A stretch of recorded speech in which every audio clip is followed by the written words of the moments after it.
ये तो आपने कहा कि सब कुछ जुड़ा हमारा ज्योतिष शास्त्र से ही है, लेकिन ऐसे में कहते हैं कि कर्म बलवान होता है।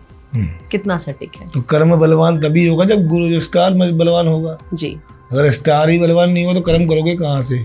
बुध अगर हमारा बलवान हो तो क्या क्या हमें लाभ मिलेंगे, और अगर हमारा बलवान ना हो, शुभ ना हो, तो क्या नुकसान हो सकते हैं? तांत्रिक और औघड़, इन दोनों में क्या समानता है, क्या अंतर है? तो कोई समानता नहीं है और कोई ज्यादा फर्क नहीं है। आप ऐसे भी कह सकते हो, होते लगभग सेम ही है।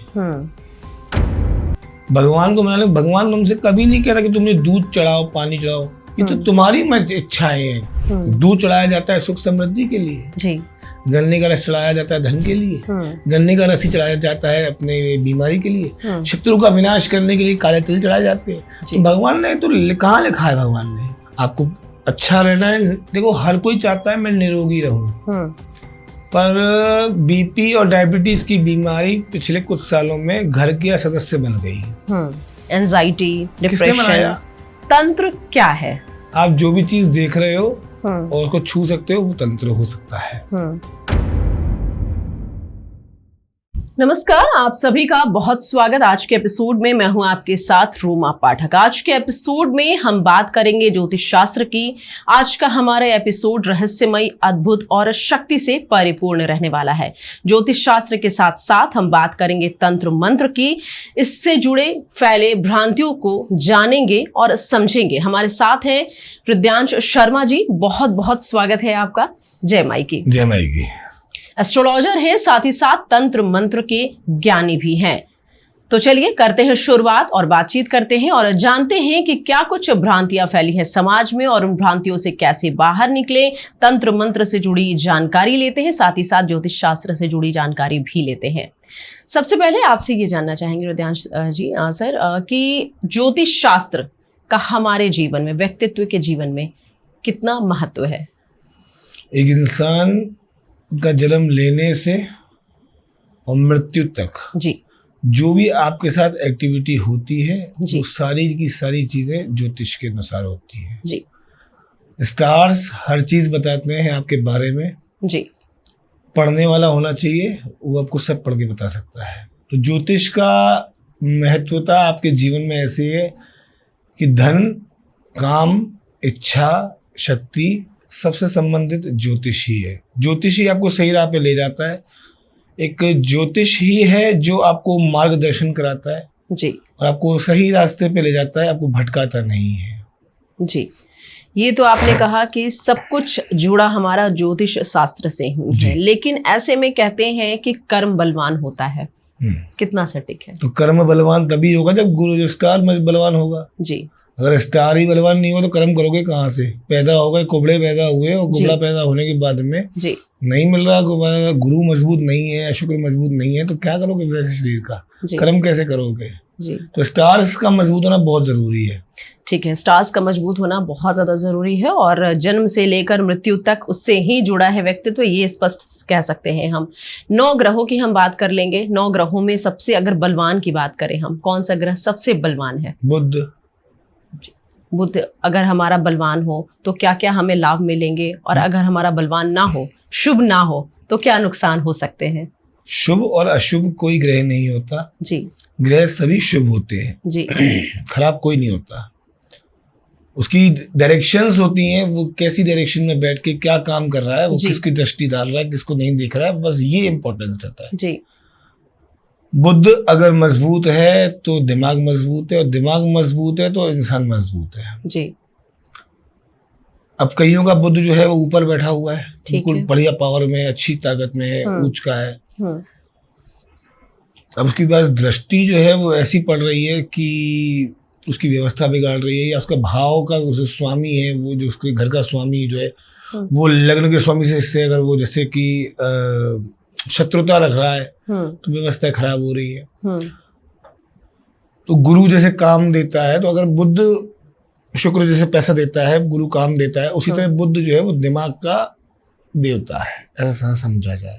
और दिमाग अगर हमारा सही है तो सब कुछ सही है, दिमाग सही है तो सब कुछ सही है, और आप पॉजिटिव है तो सब कुछ पॉजिटिव है। अगर बुद्ध बिल्कुल सही डायरेक्शन में चल रहा है, कॉन्शियस माइंड को एक्टिवेट करके चल रहा है, तो कोई दिक्कत ही नहीं है। अब वो सबकॉन्शियस माइंड के संग एक्टिव है, ये प्रॉब्लम है।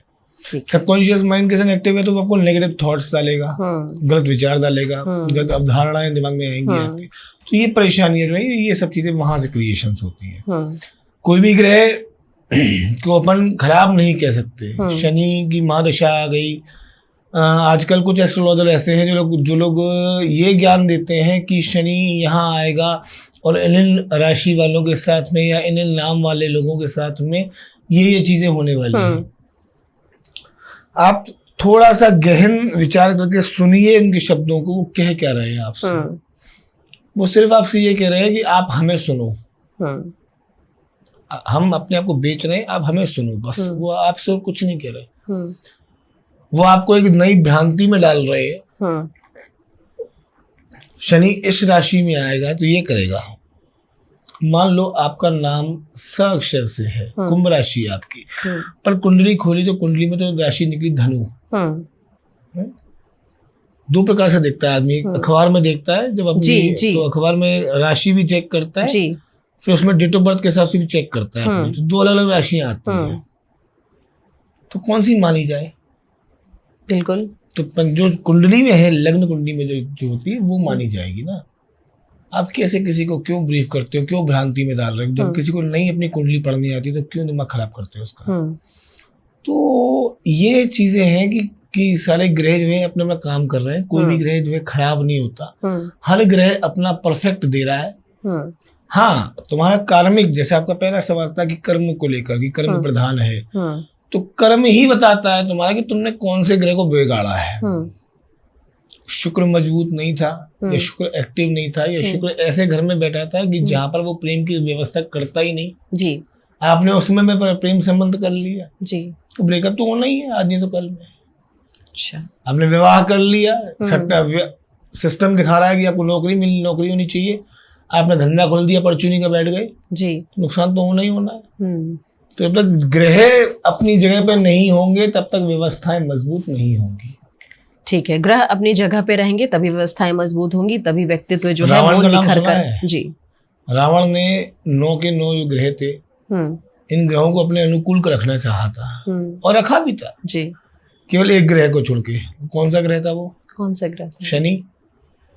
शनि ने मुंडी घुमा ली थी अपनी उस तरफ, जो सर था सर घुमा दिया था उस तरफ। रावण ने बांध बूंद के उसको जो है कोशिश करी रखने की जी। शनि काबू में नहीं आता। Shani is a judgmental god. वो कहता है तूने जो किया है मैं तेरे को तेरा फल जरूर दूंगा उसका जी। तो उनके जब बांधा था ना तो शरीर पे घाव बन गए थे उनके शनि के। तो बहुत बड़ी कहानी है ऐसे तो जी। बाकी हर इंसान चाहता है कि ग्रह हमारे अनुकूल काम करें, पर ग्रहों का काम है अनुकूल रहना ना रहना, ये ग्रहों का काम है। आप रावण नहीं हो कि ग्रहों को अपने अनुकूल बना सकते हो। इसीलिए तो कर्म तभी सही रहेंगे जब आपके ग्रह आपके अनुरूप हो, अनुकूल हो, है ना, ये कह सकते हैं। आपने बुध की बात की, सबसे बलवान ग्रह बुध है। शुभ फल हमें कैसे देना शुरू कर दे? अगर किसी की कुंडली में बुध अशुभ फल दे रहा, बुध नीच में है कह सकते हैं, तो क्या करें? देखो, फल का मतलब वही बात हो गई ना, अभी मैंने जैसे बताया आपको कि दिमाग तेज है आपका जी। अब सिर्फ और सिर्फ पर्टिकुलरली बुध पे ही स्टेबल नहीं रह सकते हम जी। हमें कुंडली में गुरु भी देखना पड़ेगा। नहीं, सबसे पहले तो हम अगर दर्शकों को ये बता रहे हैं, बुध के बारे में बता रहे हैं, तो अगर जिन दर्शकों का बुध जो है वो अशुभ फल दे रहा हो, उन्हें दिक्कतें आ रही हैं, उनकी बुद्धि जो है वो कहीं ना कहीं स्पष्ट नहीं हो पा रही है, कुछ कर नहीं पा रहे हैं, बुद्धि का काम केवल बुध का नहीं, राहु भी है इसमें, ठीक है ना। केवल मैंने पहले बताया कि एक ग्रह पे कभी कुंडली नहीं चलती, कुंडली सब ग्रहों को देख मिला के चलती है जी। राहु अगर तीसरे घर का हुआ या 8वें घर का हुआ तो ये आदमी जो है अनस्टेबल माइंड रहता है, इसके पास सब कुछ होता है फिर भी अनस्टेबल रहता है जी। सेटिस्फैक्टरी नहीं मिलती इसको अंदर से, और चाहिए। महंगा खाना है, महंगा खा रहा है, महंगी गाड़ी में घूम रहा है, वो घूम रहा है, हर चीज उसके जीवन में बहुत परफेक्ट और बहुत अच्छी चल रही है, बट सेटिस्फैक्टरी नहीं है। एक सवाल दिमाग में चल रहा है, वो सवाल के पीछे पागल हुआ पड़ा है। तो ये कहानी राहु के साथ में भी है। राहु सबकॉन्शियस माइंड के साथ काम करता है जी, राहु कॉन्शियस माइंड के साथ नहीं करता। तो आप केवल एक पर्टिकुलर ग्रह को लेकर बात नहीं कर सकते। अगर आप एस्ट्रोलॉजी की बात करते हैं तो आपको सारे ग्रहों को दिखवाना पड़ेगा। यहाँ पर बैठ के मैं अगर ये लोगों को ये जनता को ये सिखाऊंगा कि तुम जातक हो, तुम्हारी कुंडली है और तुम्हारी कुंडली में जो है ये व्यवस्थाएं हैं, तो वो मैं सिखाऊंगा जरा सा और वो खुद से प्रेडिक्शन करना शुरू कर देंगे। ठीक है, ठीक है। एस्ट्रोलॉजी की आजकल क्रैश कोर्सेज चलते हैं 3 दिन के। 3 दिन का लोग क्रैश कोर्स करते हैं 100 रुपए का। बेसिक चीजें सीख लेते हैं और बेसिक सीख कर अपने आप को भगवान बना के बैठ जाते हैं। मेकअप कर लेते हैं, मालाएं पहन लेते हैं, हाथों में बहुत सारी, गले में बहुत सारी, लंबे लंबे तिलक लगा लेते हैं और बैठ जाते हैं जनता का प्रेडिक्शन करने के लिए। तो किसी एक ग्रह से इस जरा से पॉडकास्ट में एक ग्रह को समझाना बड़ा मुश्किल है जी।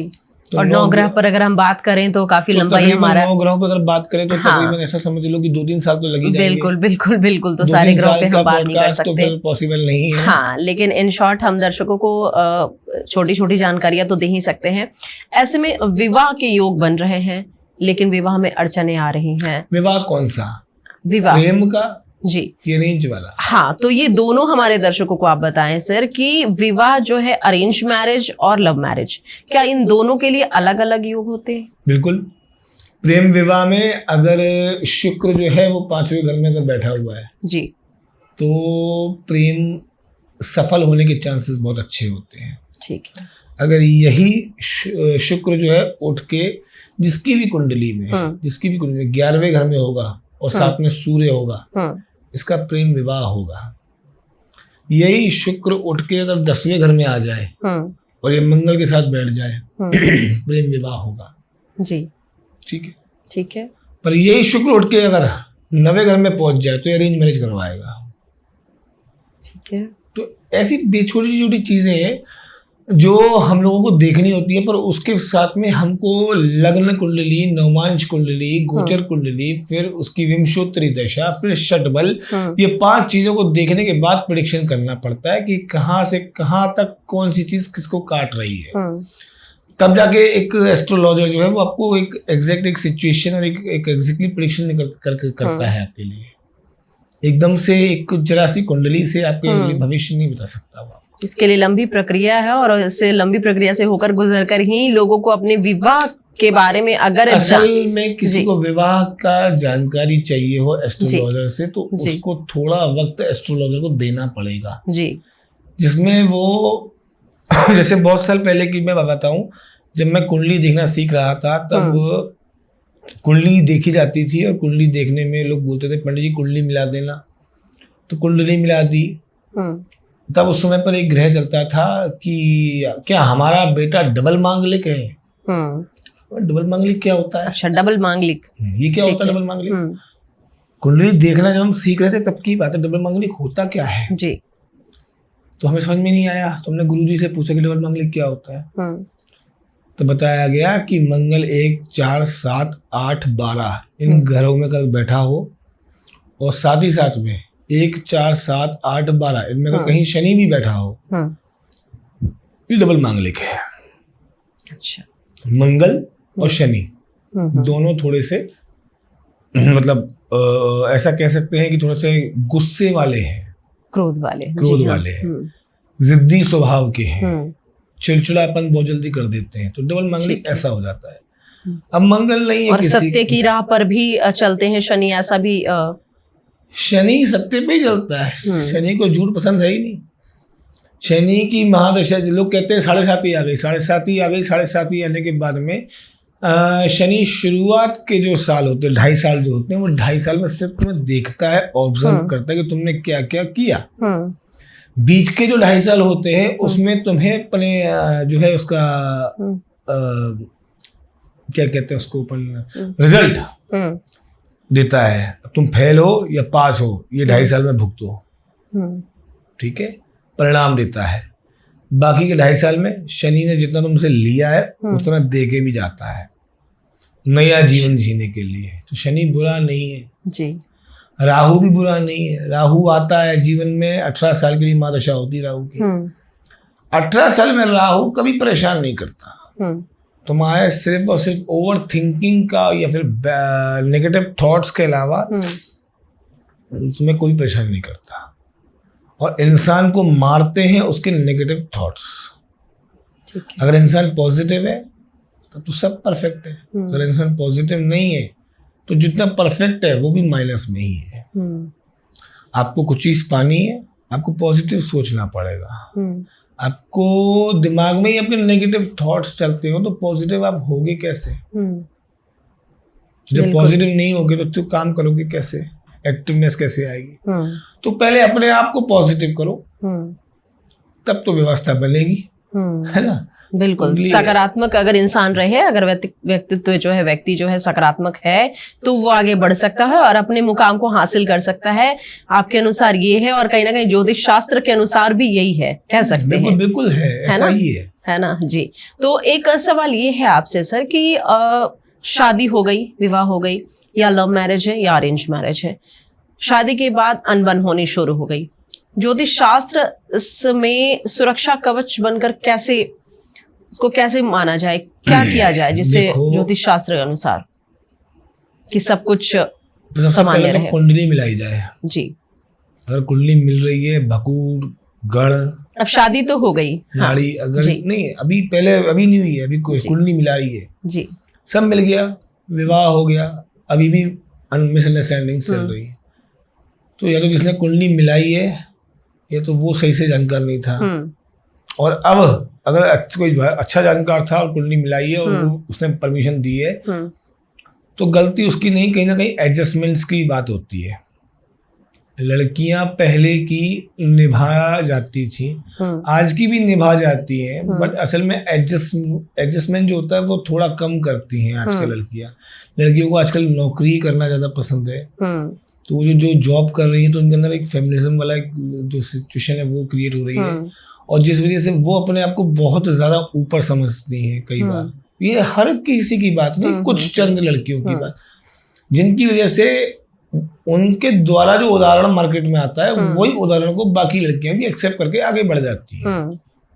तो अनबन का कारण पति पत्नी नहीं है जी। अनबन का कारण ये इंस्टाग्राम की रीलें हैं जी, कि एक क्या होता है, एक होती है एक्सपेक्टेशंस। अब आप समझ लें कि किसी का पति जो है महीने के 10,000 कमाता है, 10,000 कमाता है तो वो 10,000 के हिसाब से खर्चा करेगा। किसी का 1 लाख कमाता है तो 1 लाख के हिसाब से खर्चा करेगा।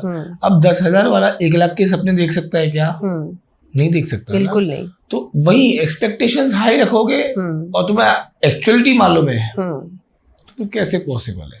अनबन तो होगी ना, बिल्कुल। अब पत्नी को अगर वो चाहिए कि मैक का मस्कारा लगाना है ना, बॉबी ब्राउन की लिपस्टिक लगानी है, तो भाई उसमें पति की जेब तो पूरी खत्म हो गई ना इसी चीज में। खाना कहाँ से खाएगा वो जी? तो पिछले महीने लेके दिया था, इस महीने फिर खत्म हो गया, अब इस महीने फिर लेके दो, तो कहाँ जाए वो आदमी? बिल्कुल। तो अंडरस्टैंडिंग्स रखनी जरूरी है। इंस्टाग्राम की रील्स से या फर्जी रीलों से कोई मतलब नहीं है जीवन को तोलने का।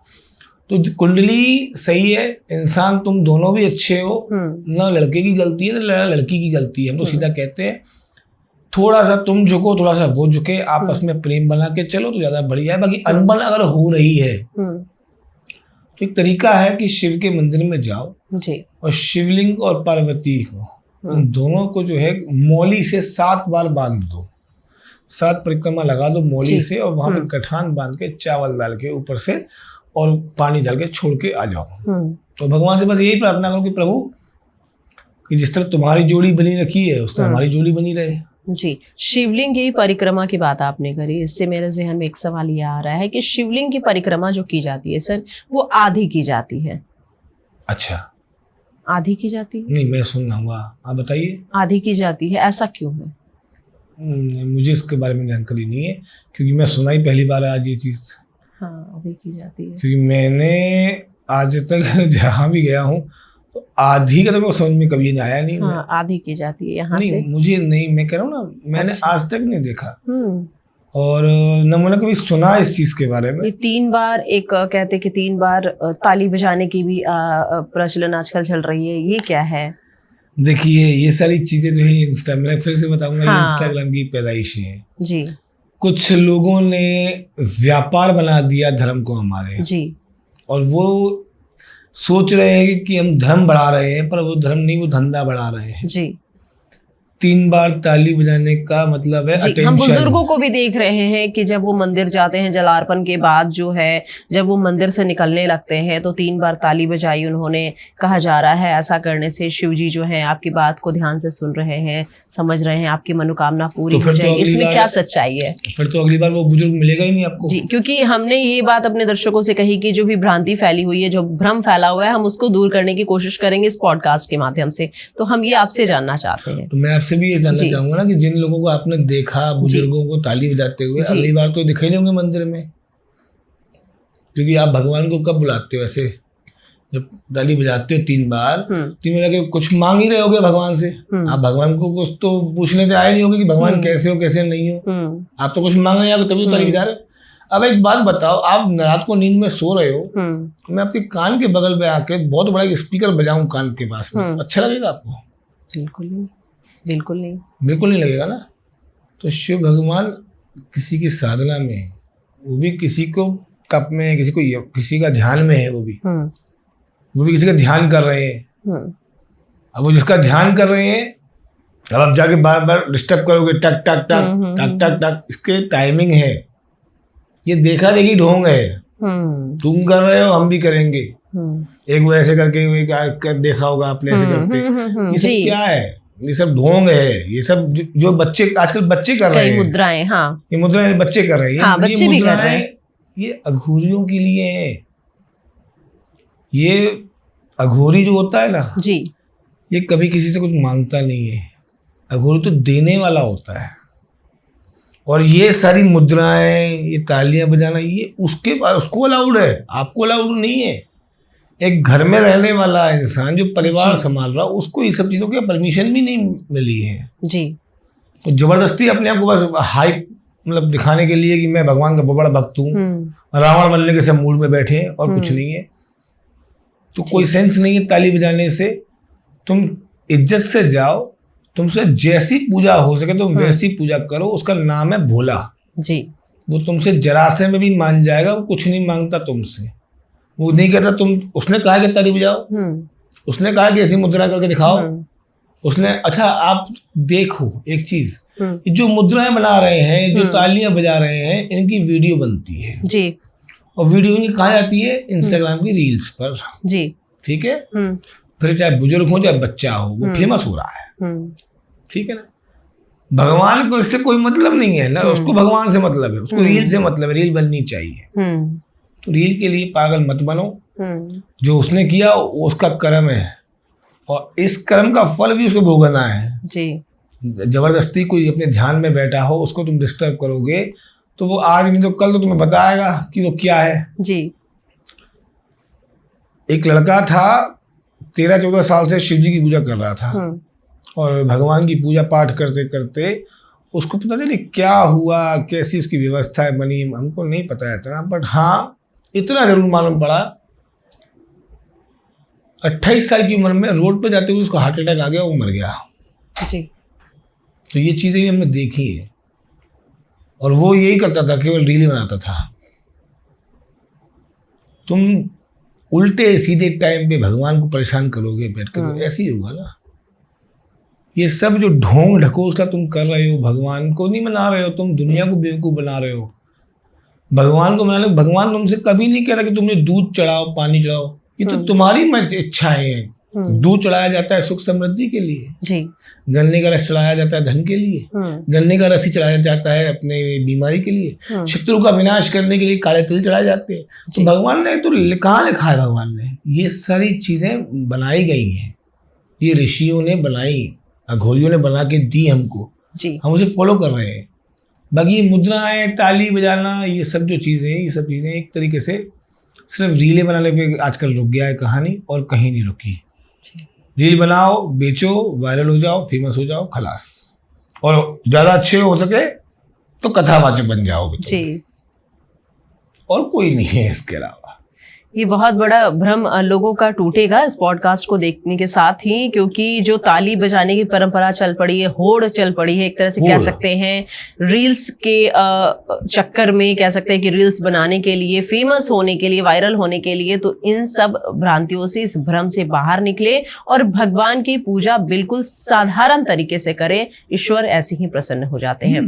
बात हम कर रहे हैं भगवान शंकर की, मंदिर की, और ये चढ़ाना है, तिल चढ़ाना है। क्या वाकई में जो अनाज चढ़ाने की जो हमें परंपरा है, जो चढ़ाते हैं शिव जी पर, गेहूं चढ़ाते हैं, तिल चढ़ाते हैं, ये कितना सार्थक होता है सर? सबसे पहले तो वो भगवान नहीं है जी, भगवान शिव नहीं है, ईश्वर है जी। ब्रह्मा भगवान है, विष्णु भगवान है, राम भगवान है, कृष्ण भगवान है जी। पर शिव जो है वो ईश्वर है। पहले तो शिव को भगवान कहना बंद करो जी। और दूसरा, ये जो अनाज चढ़ाने की जो प्रथाएं हैं, ये असल में आपकी अपनी चीजों को ठीक करने के लिए है जी। तो ये इस कदर ठीक है, जैसे कि कोई घर में बीमार है, काफी समय से बीमार पड़ा हुआ है, बिस्तर नहीं छोड़ रहा, ऐसा इंसान अगर गन्ने के रस से भगवान का रुद्राभिषेक करे या शक्कर से रुद्राभिषेक करे तो जल्दी ठीक होता है। कोई व्यक्ति पड़ा हुआ है, काफी समय से वेंटिलेटर पे पड़ा हुआ है, घर के पैसे खत्म होते जा रहे हैं, ऐसा इंसान अगर शिवलिंग पर 7 दिन तक सफेद रंग की चीजें चढ़ाना शुरू करे, उसे मोक्ष प्राप्त हो जाएगा जी। तो ये सब जो चीजें हैं, ये सब चीजें क्रिएशंस आगे से मिली हैं, तो वो चीजें फॉलो की जा रही हैं। पर इसके लिए भी एक बार कुंडली दिखाई जाए तो मेरे सबसे ज्यादा बेहतर है, क्योंकि कुंडली में एग्जैक्टली पता पड़ेगा कि चीज खराब क्यों है। जैसे किसी के पेट में दर्द है, पेट में दर्द है, या कोई छोटा बच्चा है 5-6 साल का, उसके पेट में तकलीफ रहती है, अब वो डॉक्टर के पास जा रहा है, डॉक्टर बोल रहा है ये जांच कराओ, वो जांच कराओ, फलाना कराओ, ढिकाना कराओ, जांच में कुछ नहीं आ रहा, जांच में सब कुछ नॉर्मल है। ऐसे में क्या पता लगा, कुंडली देखी तो देखा कि गुरु तो नीच का बैठा हुआ है जी। गुरु जो है उसके 8वें घर में बैठा हुआ है या 6ठे घर में बैठा हुआ है, और उसकी तो डिग्री भी कम है, और साथ में शटबल उसका बहुत कम है, पावर है ही नहीं उसके पास। ऐसा इंसान तब नहीं, आजीवन जो है पेट संबंधी परेशानी में रहेगा व्यस्त। तो ग्रहों का बड़ा योगदान है। बीमारियां होती नहीं है, इंसान नेगेटिव थॉट्स को एक्टिव करते हुए बीमारियों को एक्टिव करता है। आपको अच्छा रहना है, देखो हर कोई चाहता है मैं निरोगी रहूं, पर बीपी और डायबिटीज की बीमारी पिछले कुछ सालों में घर के सदस्य बन गई है। Anxiety, depression, who create this one? कौन है इसका मेकर? भगवान शिव तो नहीं है। इससे पहले भी लोग बाग गुलाब जामुन खा के सोया करते थे, गुजिया खाया करते थे जी। और भर के पेट सोया करते थे, खूब मीठा खाया करते थे। मैं आज ही बैठा हुआ था दिन में खाना खाने को, तो मैंने खाना खाया तो मैंने कहा जलेबी ले आओ, बोला कितनी? मैंने कहा 100 ग्राम तो ले आओ। तो उसको लगा वैसे पैक कर दूं जी, मैंने नहीं तो मैं खा जाऊंगा। मुझे 2022 में जब मैं दुबई में था तब मुझे डायबिटीज निकली थी जी। मैंने आज तक विश्वास नहीं किया कि मुझे डायबिटीज है, और चाहे कुछ हो जाए मेरी बॉडी में मुझे डॉक्टर के पास नहीं जाना मतलब नहीं जाना। कारण केवल एक है कि मेरे को तो विश्वास नहीं रहा इन पर। कारण कि मैं भगवान पे विश्वास कर लूंगा। बेलपत्र मेरे पास है, मैं उनको सुखा लेता हूँ, सुखा के रोज सवेरे खाली पेट 1 चम्मच उसको पीस के पाउडर बना लेता हूँ, 1 चम्मच सवेरे खा लेता हूँ। और आज भी जलेबी खाता हूँ, आज भी मीठा खाता हूँ, मुझे कुछ नहीं हो रहा। ना मेरे को बीपी की, मैं एंग्जाइटी रखता ही नहीं अपने पास में, टेंशन में लेता ही नहीं किसी चीज़ की, आराम से रहता हूँ। दूसरा, खूब खाऊंगा, खूब रहूंगा, जैसा मेरे खाते में लिखा हुआ जीवन का मैं वैसे जिंदगी जीऊंगा। मैं तुम्हारे अनुकूल नहीं जी पाऊंगा। मैं डाइट करो, जिम जाओ, नहीं भाई। मेरे ग्रहों ने जितना मुझे काम कराना है मैं उतना ही काम करूंगा, उसके अलावा मैं कुछ फालतू काम नहीं कर सकता। सॉरी। दिमाग में ये भ्रांति डालने वाला कि जिम जाने से तंदुरुस्ती मिलती है, तो आपने देखा होगा इंस्टाग्राम पे कई रीलों में जिम में बॉडी उठाते, वो वजन उठाते लोग मर गए। बिल्कुल। डांस करते करते लोग मर गए। अरे जो जरूरी है वो जरूरी है। जरूरी क्या है? भगवान की पूजा, भगवान का पाठ, भगवान का शुक्रिया, अपना दिन में 2 बार का भोजन, और दूसरे के मुख से श्री हरि का नाम, बस, और कुछ नहीं। श्रद्धा विश्वास सबसे ज्यादा जरूरी है, बिल्कुल, और उसी के साथ ही इंसान को आगे बढ़ते रहना चाहिए। उसी के साथ हम थोड़ा रत्नों की बात कर लेते हैं सर। रत्न का क्या फायदा है, उसकी ऊर्जा कितनी काम आती है? अगर हमारा बहुत ज्यादा, अगर हमारा कोई भी ग्रह खराब है, ये कह सकते हैं कि बुरे दिन चल रहे हैं, तो कहते हैं ये रत्न पहन लो, ये रत्न पहन लो। कितना सही है पहनना? अपने 17 साल के करियर में बहुत कम लोगों को रत्न पहना है जी। और अगर पहनाया मैंने अगर किसी को कोई रत्न, तो वो था सुनेला जी, जो मैं खुद भी पहना हूं अपने हाथ में जी। इस पे इतना अटूट विश्वास है कि अगर किसी का गुरु जो है वो नीच का है, या उसके पास में ताकत नहीं है, उसको नौकरी नहीं मिल रही, वो बहुत परेशान है, बहुत फ्रस्ट्रेटेड है, तो ऐसे आदमी को अगर आप एक बार थोड़ा सा उसका कुंडली देख लो, तो उसको लगता है कि नहीं पहनना चाहिए, तो उस समय अगर आप उसको सुनेला पहना दो चांदी में जी, सीधे हाथ की पहली उंगली में, गुरुवार के दिन, आप देखो उसकी व्यवस्था कैसे बनती है। उसको पहले गुस्सा आना शुरू होगा, शुरुआती कुछ दिन वो गुस्सा, चिड़चिड़ापन उस वाले माहौल में रहेगा, और यही बताएगा कि वो इंसान जो है, वो इंसान बहुत ज्यादा आगे जाके सक्सेस होने वाला है। ये निशानी है उसकी। तो ये पावर्स होती रत्नों की। ठीक है। अब पैसा काम तो आ रहा है, पर पैसा उतना नहीं आ रहा, तो एक हकीक नाम का पत्थर मिलता है, काला हकीक बोलते हैं, सुलेमानी नहीं, काला हकीक जी। इसको रिंग फिंगर में पहन लो, इसको रिंग फिंगर में पहन लो, तो ये देखो ये पैसे कैसे लेके आता है आपके पास में, उठा उठा के पैसा लेके आता है ये। तो रत्नों के काम ऐसे हैं कि रत्न काम तो करते हैं, पर जब बहुत ज्यादा जरूरी हो तब उनसे काम करवाए जाए। आपने कहा कि काला हकीक पहनने से पैसे आ जाएंगे, इंस्टेंट मनी के लिए कहीं ना कहीं है ये।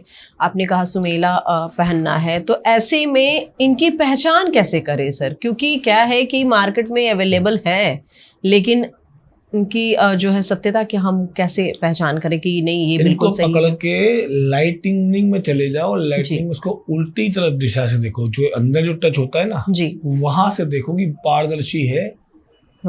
अगर पारदर्शी है तो नकली है, ठीक है।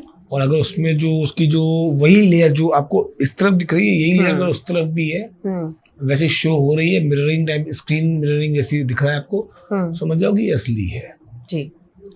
आपको आर पार नहीं दिखना चाहिए बस जी। अब आप कहोगे मोती ले लेते हैं, मोती में तो वैसे आर पार नहीं दिखाई देगा। मोती का कलर होता है दूधिया, प्योर व्हाइट नहीं होता जी, दूधिया, दूधिया होता है, थोड़ा क्रीमिश जैसा कलर होता है इसका, वो होता है मोती। तो अगर अब मोती को आपने ले लिया, पता लगा ऊपर से तो मोती व्हाइट है, पीछे से दूधिया है, मतलब कलर किया हुआ इस पे, पूरा का दूधिया है, और पीछे की तरफ में उसके लाइनिंग्स हैं, सर्कल्स बने हुए हैं, तो वो ओरिजिनल है। उसके बीच में एक छोटी सी बिंदी दिखाई देगी, मतलब वो आंख थी उसकी, ये वो गर्भ था, गर्भ से निकला हुआ मोती है। ऐसे बहुत पहचानने के बहुत सारे तरीके हैं जी। पर आपको अगर लेना ही है और पहनना है कोई रत्न, तो आप अपने एस्ट्रोलॉजर से पूछो जी, और एस्ट्रोलॉजर को बोलो कि तुम ला के दो जी। कल को अगर काम नहीं किया तो एस्ट्रोलॉजर को बोल तो सकते हो कि तुम्हें पहनाया था, काम तो कर नहीं रहा जी। ऐसे चलेगा। नीलम कितना काम करता है? क्योंकि नीलम को लेकर थोड़ी जिज्ञासा मुझे भी है जानने की, कि नीलम 2 तरह के होते हैं। एक तो 2 तरह के नीलम है, 2 तरह के नीलम के बारे में आप थोड़ा बताएं, कितना पहनना सही है? मैं फिर से कहूंगा कि मैंने कभी किसी को इससे कोई रत्न पहनाया नहीं है, पर नीलम की कहानी ये है कि नीलम को पहले चेक किया जाता है। नीलम को लिया जाए पत्थर, और पत्थर लेकर तकिए के अंदर डाल दिया जाए उसको, और 3 से 7 रातें सोया जाए उस बिस्तर पे। अगर 3 रातों में नेगेटिव सपने, उल्टे सपने, भूत प्रेत पिशाच, मृत्यु ये सब दिखाई दे, तो वो नहीं पहनना है जी। नॉर्मल है तो भी कोई फायदा नहीं है, न्यूट्रल रहेगा वो जी। अगर सपने में वो आपको लखपति या अरबपति बना रहा है जी, तो पहन लो फिर उसको।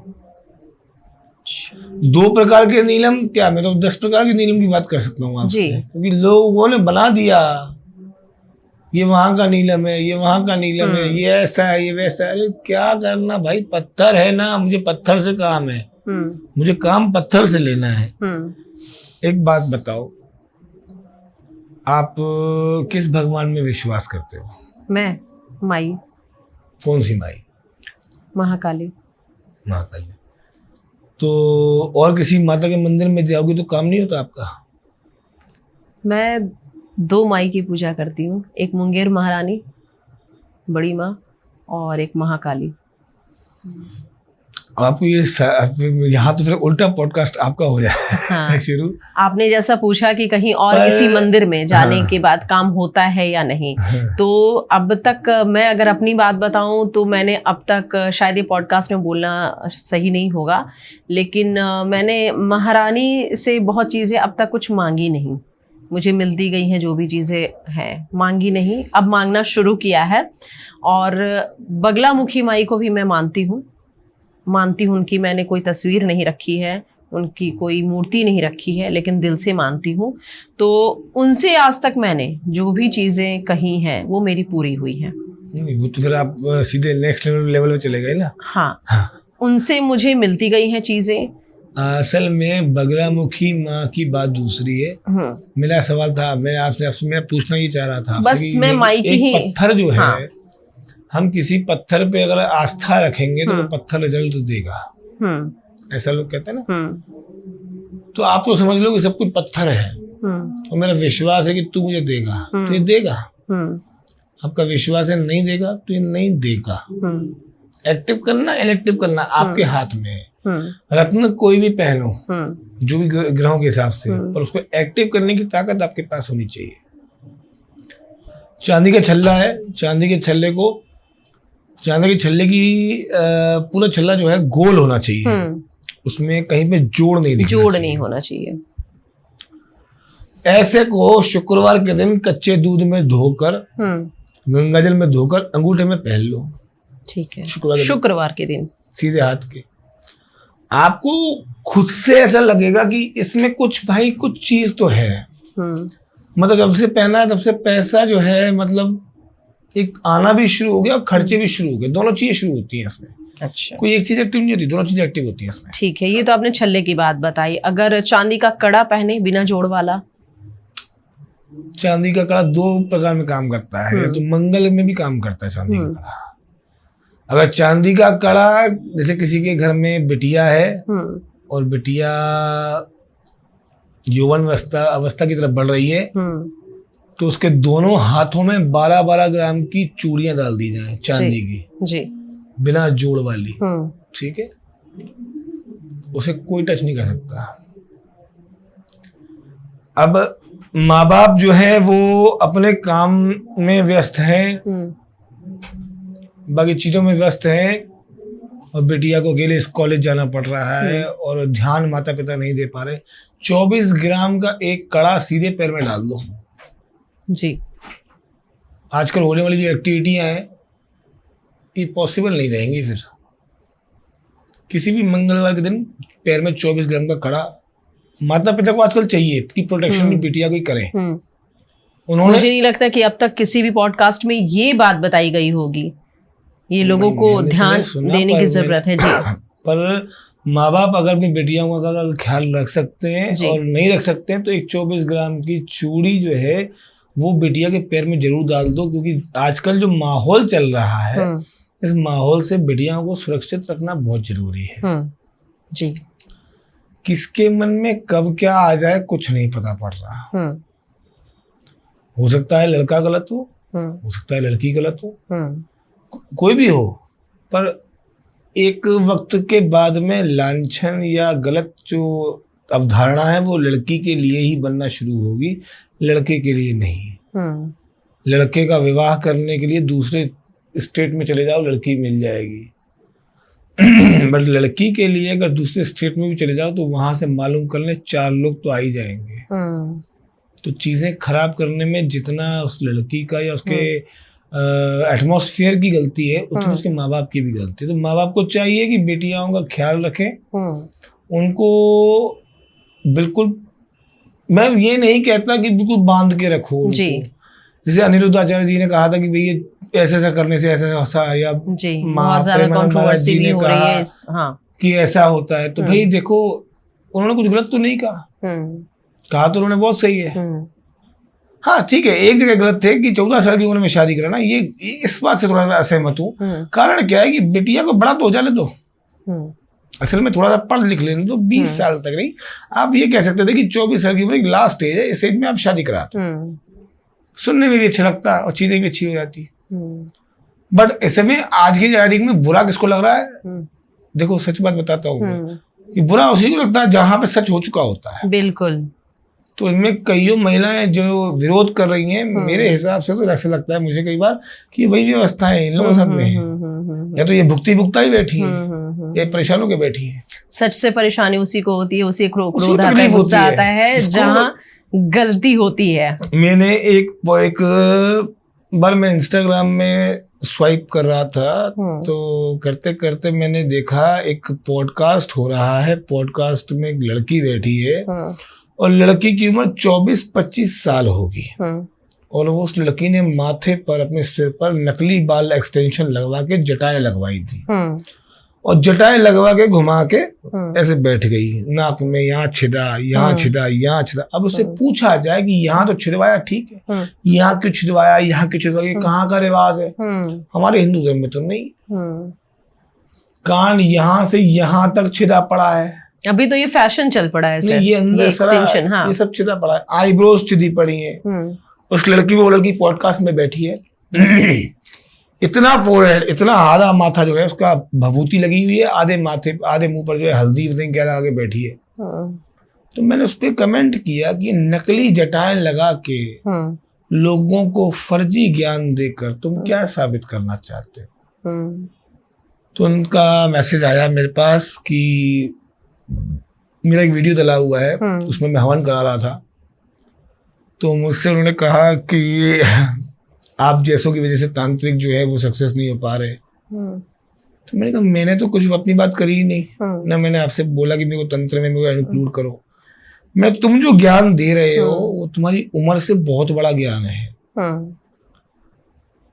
ये जो एज है, इस एज में दुनिया को पहले समझ तो लो, ईश्वर को तो समझ लो। उसी महिला की मैंने जब दूसरी रील देखी तो वो डांस करते हुए खाना बना रही है अंग्रेजी गानों पे। मैंने कि ये ऐसे साधना करती होगी, ऐसे तपस्या करती होगी जी।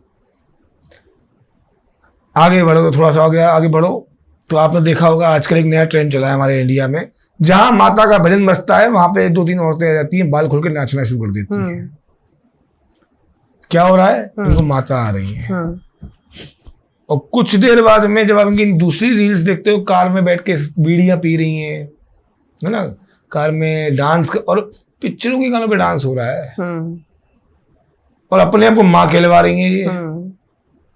पहले तो तुम माँ नहीं हो, माँ के पैर की धूल भी ना हो, बिल्कुल नहीं, और तुम्हारे अंदर एक माँ आती है और वो 2 दिन पहले अगर मैं बोल के जाती है कि मैं बेटा मैं परसों दरबार लगेगा 5 से 7 बजे तक सब लोग तैयार मिल जाना जी। तो 5 से 7 तक माँ तुम्हें अपॉइंटमेंट दे गई है ना, तुमने अपॉइंटमेंट लिया था माता से, तो 5 से 7 तक में के बीच में जितने भी भक्तजन जाएं उनसे मेरा निवेदन है, माँ ने आदेश किया है जाओ, पर एक चीज ले जाना, नींबू ले जाना, और नींबू में भर के लाल मिर्ची ले जाना और उसको चटा देना।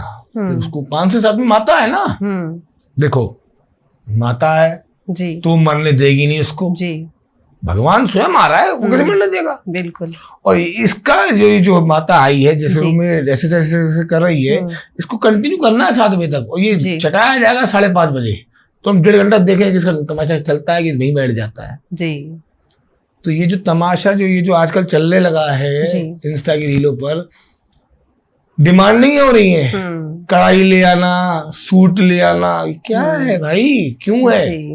तुम लोग सूट मांग रहे हो, कढ़ाइयाँ मांग रहे हो, अगर कोई भक्त अपनी मर्जी से एक छोटा सा पैकेट ले आया श्रृंगार का, तो एक औरत का मैंने वीडियो देखा, वो औरत कहती है मैं तो ऐसा मेकअप माँ को नहीं चढ़ाऊंगी, इतनी इतनी सी चूड़ियां हैं, ये कैसे मेरी माँ पहनेगी। अरे माँ का शरीर समझती हो कितना बड़ा है, अगर वो विकराल रूप में आ गई तो पूरा चांदी का तुम्हारा पूरा घर जो है इतना बड़ा चूड़ी बनेगी एक उसकी, तुम पहना पाओगे?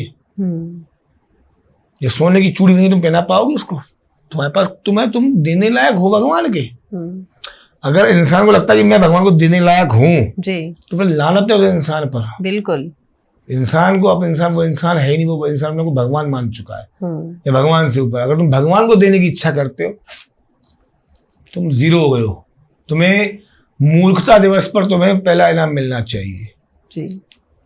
तो अब हम लोग सर बात करेंगे कि व्हाट्सएप यूनिवर्सिटी पे जो भ्रम फैलाया जा रहा है उससे कैसे बचें। कौन सा भ्रम? जिस तरह भ्रम फैलाया जाता है ज्योतिष शास्त्र से संबंधित कि ये करो तो ये हो जाएगा, ये करो तो फलाना करो तो ये हो जाएगा, इससे कैसे बचना चाहिए? सबसे पहले मैंने आपको यही कहा था जब आपसे मेरी बातचीत शुरू हुई, तो मैंने आपसे ये कहा कि आजकल 3 दिन की क्लासेस शुरू हो गई है। 3 दिन में लोग बाग एस्ट्रोलॉजी सीखकर अपने को भगवान समझने लगे हैं। और ज्यादा बड़ा कोई इन्वेस्टमेंट तो है नहीं, जरा मेकअप लगता है और टिप टॉप बन के बैठना होता है कैमरे के सामने और बिजनेस स्टार्ट जी। और चाहे वो 3 दिनों की क्लासेस में उन लोगों को जो है वो क्रैश कोर्स में ये सिखाया जाता है कि लोग आदमी किस किस परेशानियों से जूझ रहा है बस। तो उनको तो एनालाइज करना भी, कुंडली देखना भी नहीं आती।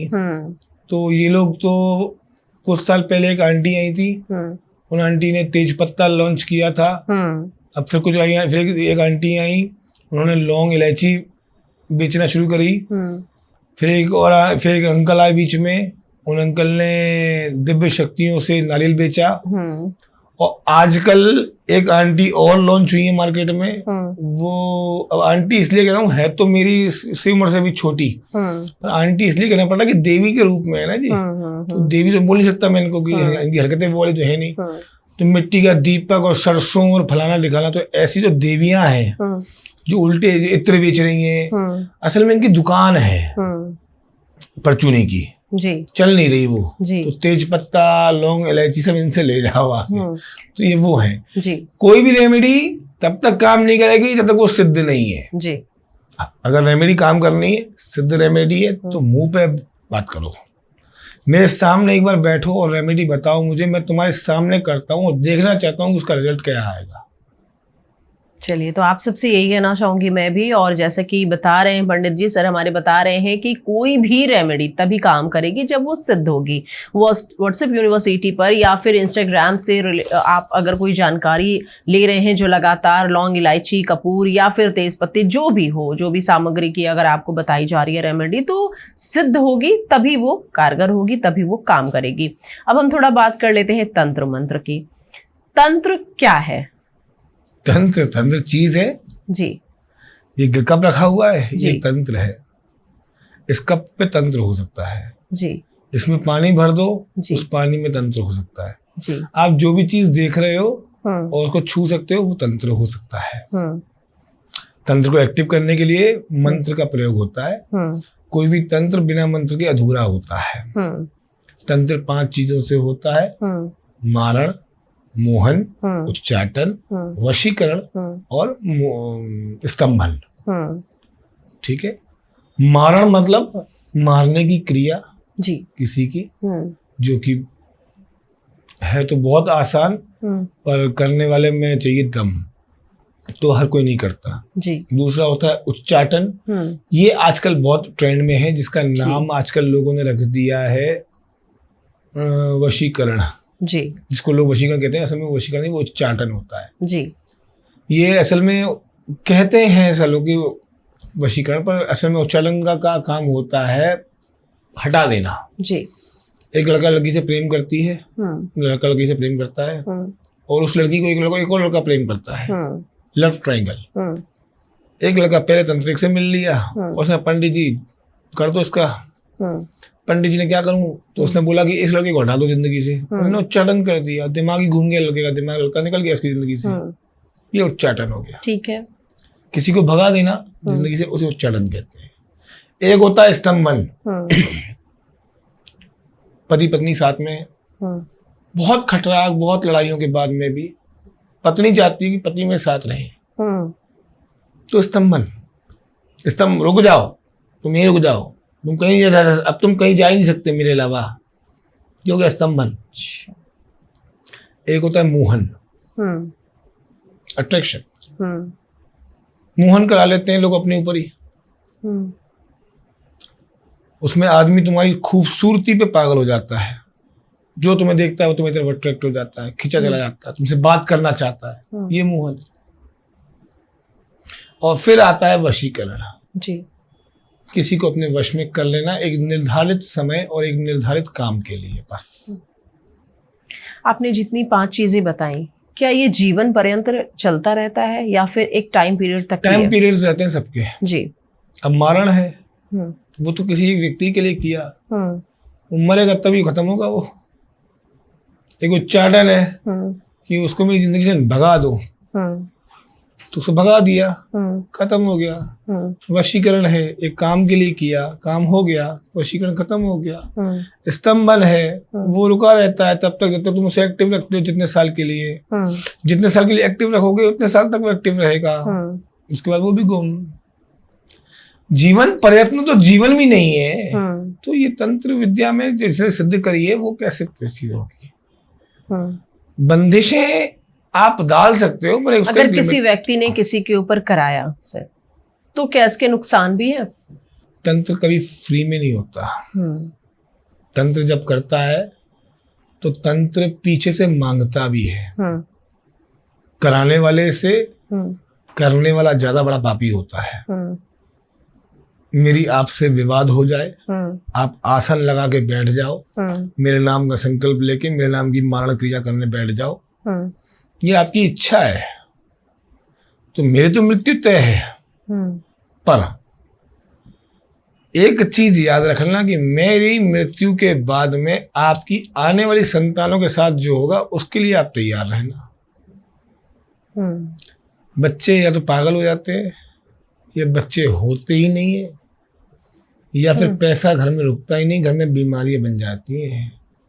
तो तांत्रिक को अपना घर छोड़ना होता है।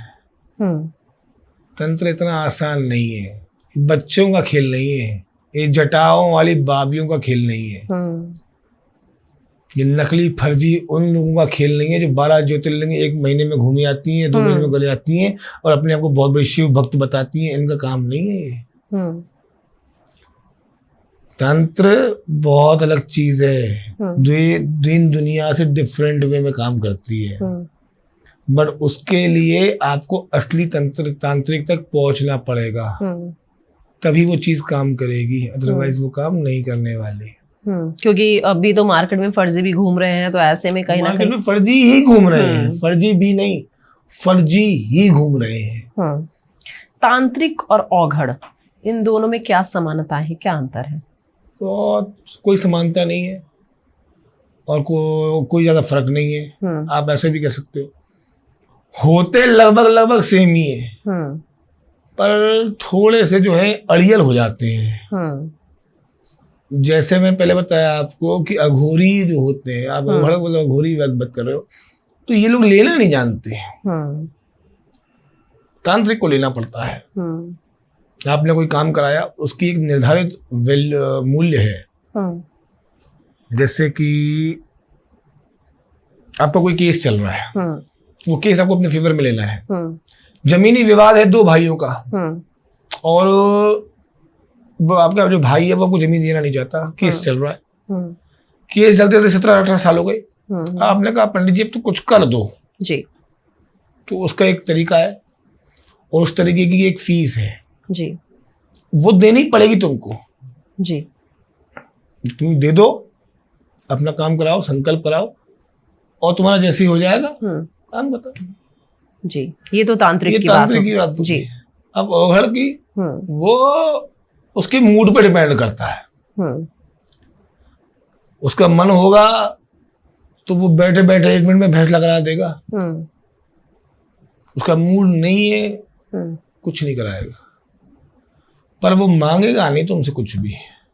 तुम्हें जो देना है अपनी मर्जी से दे जाओ उसको जी, क्योंकि उसने अपना परिवार छोड़ दिया है जी, उसने सिर्फ और सिर्फ शिव को स्वीकार कर लिया है और वो उसके अलावा किसी को नहीं जानता।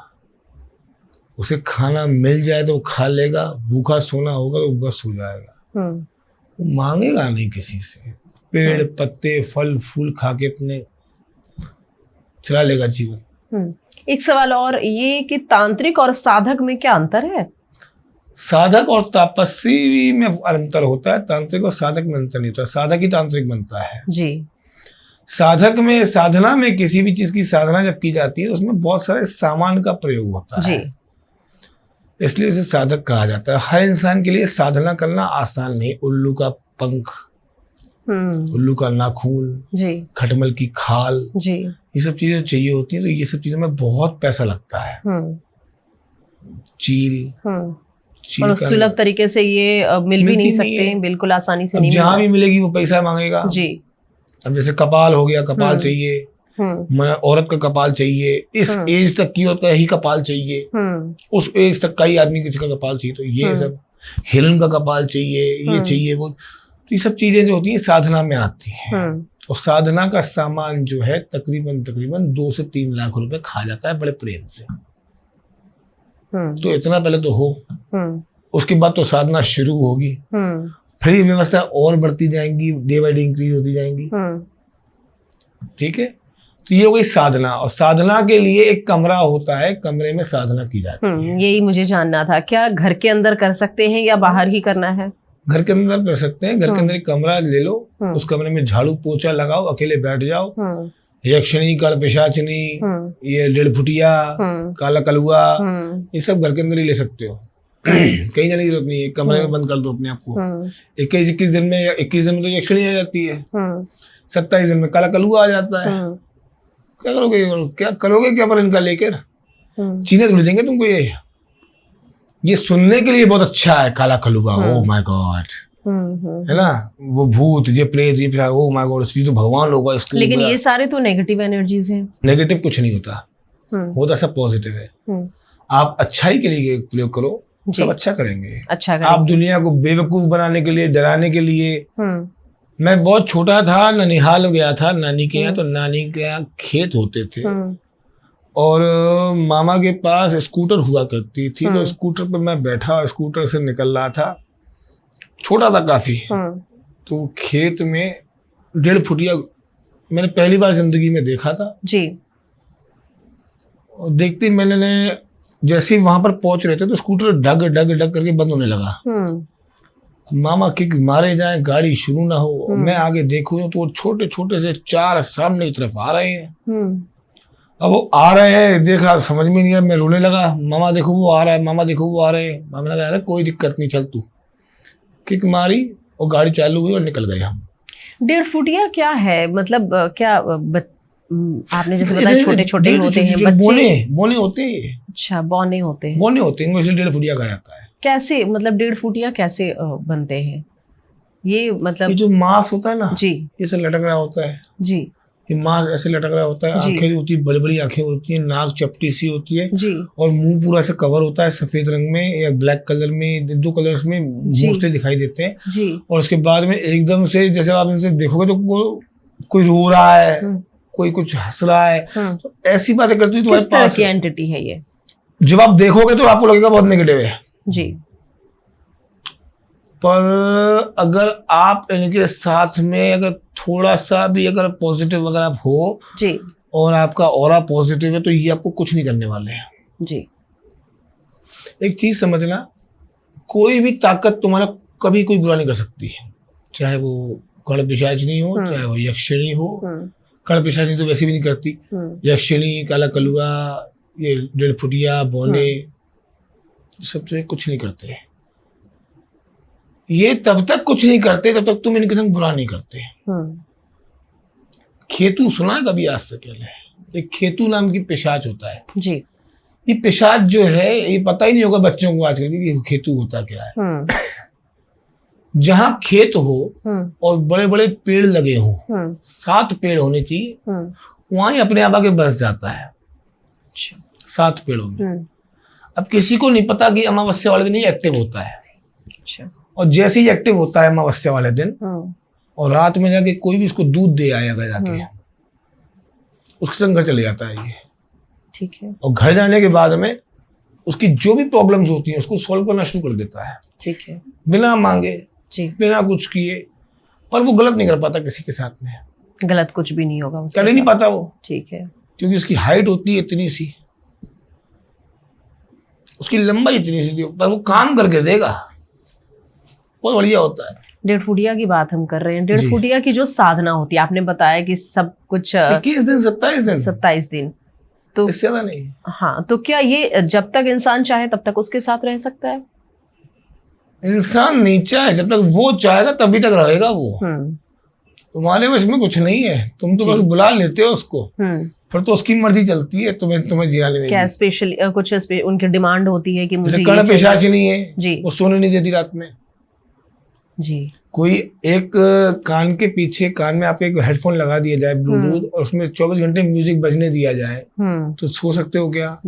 बिल्कुल नहीं। वही होता है कर्ण पिशाचिनी के साथ में। कान पे बैठ जाएगी, 24 घंटे में सोने की कोशिश करोगे जी, तो कान में जो भी सपना आएगा उसके बारे में बोलना शुरू कर देगी। टिक टिक टिक टिक टिक, ये सपना आ रहा है, तुम ये सपना आने वाला है। नहीं, सपना जो आ गया, जैसे मैं सो गया, मुझे दुकान दिखा दी मिठाई वाले की, तो मिठाई वाले की बोलना शुरू कर देगी।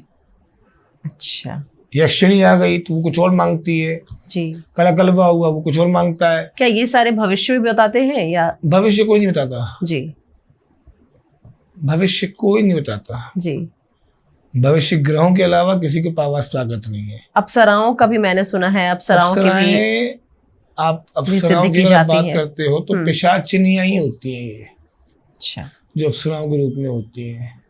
ये जितने लोग ज्ञान देते हैं कि वो बहुत खूबसूरत होती है, wow she is looking so beautiful, जो आदमी ये कह रहा है कैमरे के सामने कि मैंने देखा है और शी लुक्स सो ब्यूटीफुल, तो शायद से उन्होंने अपना खुद का चेहरा देखा होगा, क्योंकि आप भी किसी पिशाच से कम नहीं हो। मैं तो इन्हीं को पिशाच मानता हूँ। देखना तो छोड़ो, ये साधना भी नहीं करी होगी इन लोगों ने। इन्होंने धंधा बना के रखा है, बिजनेस, सिंपलिसिटी। इन्होंने इतना लोगों के दिमाग में गंद भर रखा है। और ये आजकल तो, पहले तो एक औरत थी, नाम मुझे याद नहीं, अब तो इतनी मार्केट में आ गई है कि भंडारा टाइप कर दिया इन लोगों ने। और सबकी सब तंत्र करवा रही हैं, उल्टे सीधी चीजें। परफ्यूम डाल दो, ये कर लो, दीपक जला लो जी। अरे किसी की कुंडली तो देख लो। तुम सारी लाइन से बैठो, सबकी सब मेरी कुंडली खोलो, मेरे बारे में बताओ। चलो मैं ज्यादा कुछ नहीं कहूंगा, मेरे बारे में बता दो।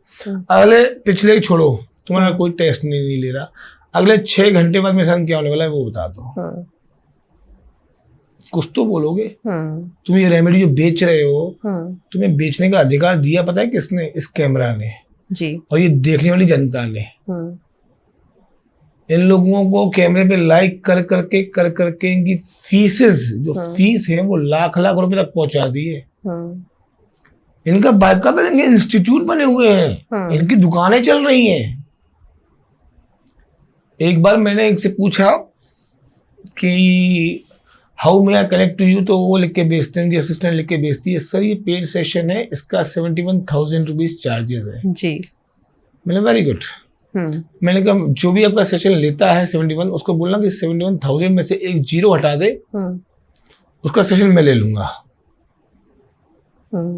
सर आप कैसी बातें कर रहे हो? मैंने कि मैं बता रहा हूँ कीमत उनकी, कि जो तुमसे 71,000 रुपये मांग रहे हैं, इनको शर्म भी नहीं आ रही मांगने में कि उसके पास होंगे कि नहीं होंगे इतने। अगर किसी के पास 71,000 तुम्हें देने के लिए है तो फिर तो वो बात ही दूसरी है ना। फिर तो मतलब वो मुर्गा है तुम्हारे लिए, तुमने काट दिया उसको। धंधा बना रखा तुमने व्यापार का। तुमने हमारे धर्म को धंधा बनाया, तुमने हमारे एस्ट्रोलॉजी को धंधा बनाया, तुमने हमारे तंत्र को धंधा बनाया। और तुम वही हो जो यक्षिणी से कम नहीं हो। बिल्कुल। ऐसे कई कह सकते हैं कि तांत्रिक कई लोग ऐसे मार्केट में घूम रहे हैं जो फर्जी हैं। कहीं ना कहीं काम होना ना होना वो तो डिपेंड करता है कि हो रहा है या नहीं हो रहा है, ये भी हमें मालूम नहीं चल पाता। कई बार पैसे ले लिए जाते हैं लोगों से और काम नहीं होता। ऐसे में ये जानना है सर आपसे कि जो जेन्युइन है, जो बिल्कुल सही है ना, हम उनकी पहचान कैसे करें? संकल्प ले लो ना उससे, तांत्रिक की। उस तांत्रिक को पैसे देने से पहले उसको बोलो संकल्प कराओगे।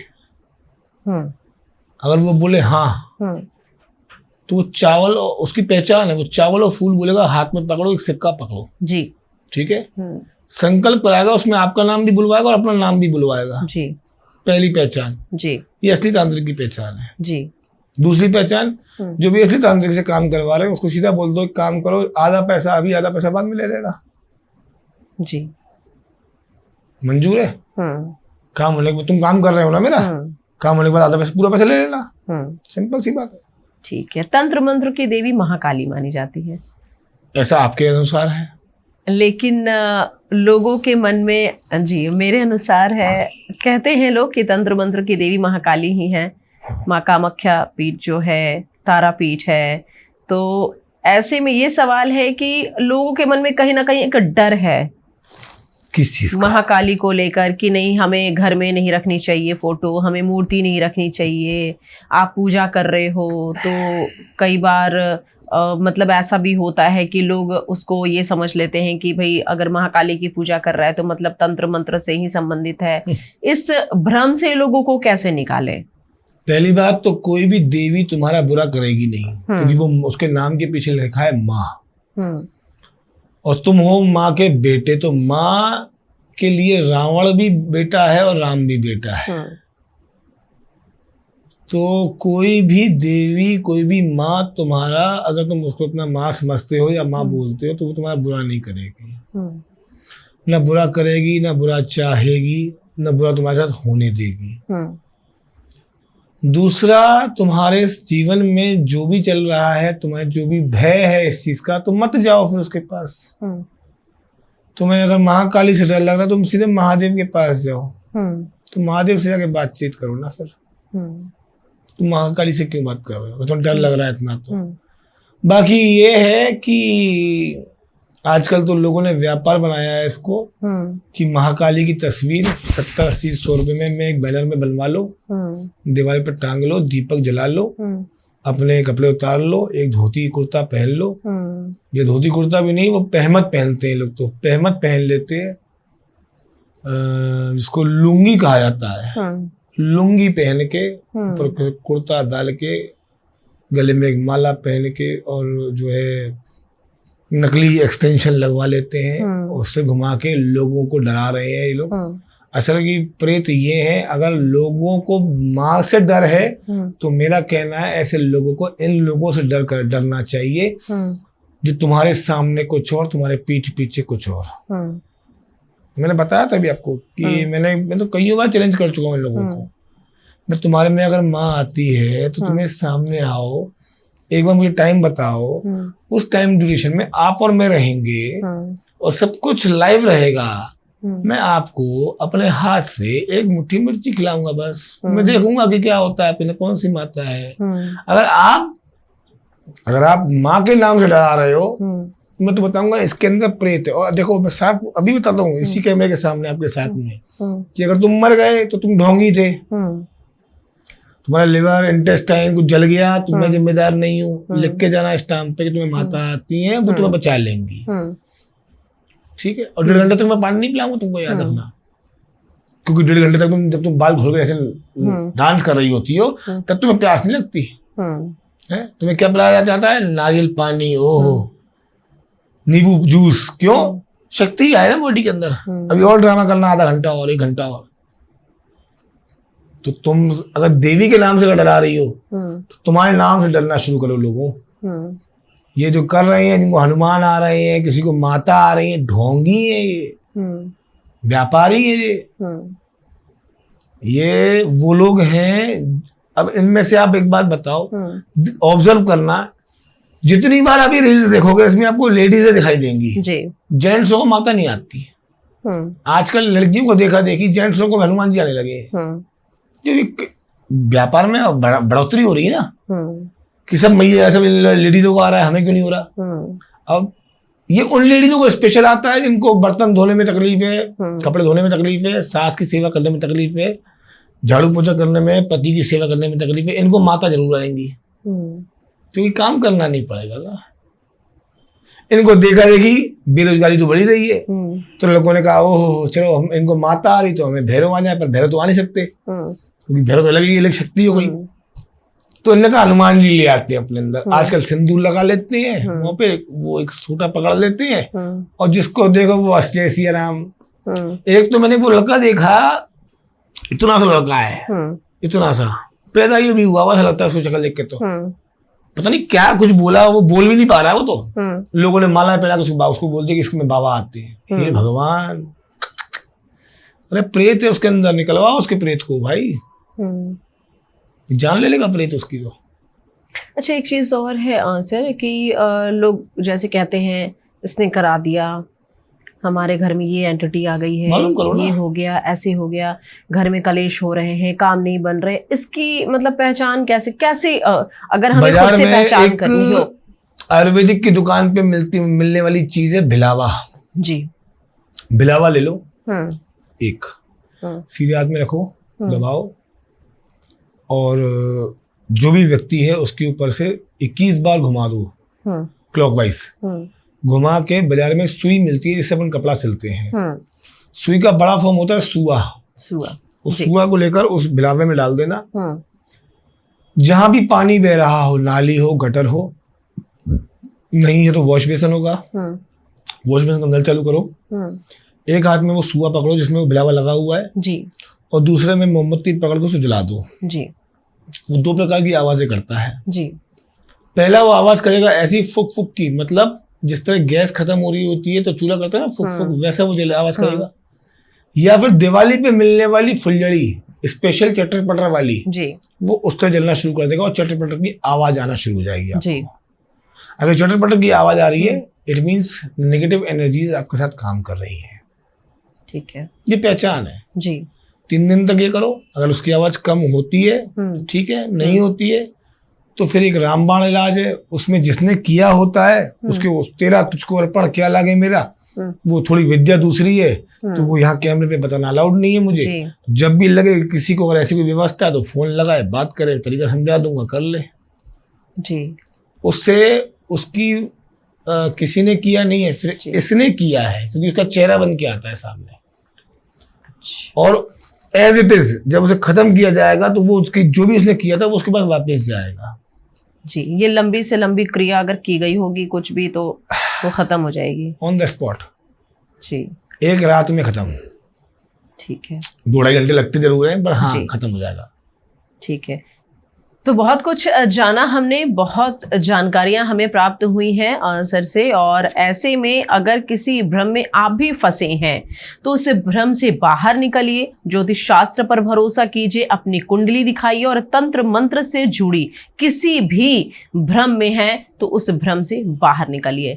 आज के पॉडकास्ट में इतना ही, आपका बहुत बहुत शुक्रिया सर, और लगातार हमारे साथ जुड़े रहेंगे। अगले पॉडकास्ट में फिर हम आपसे रूबरू कराएंगे और भी जानकारियों के साथ हम हाजिर होंगे। तब तक के लिए नमस्कार।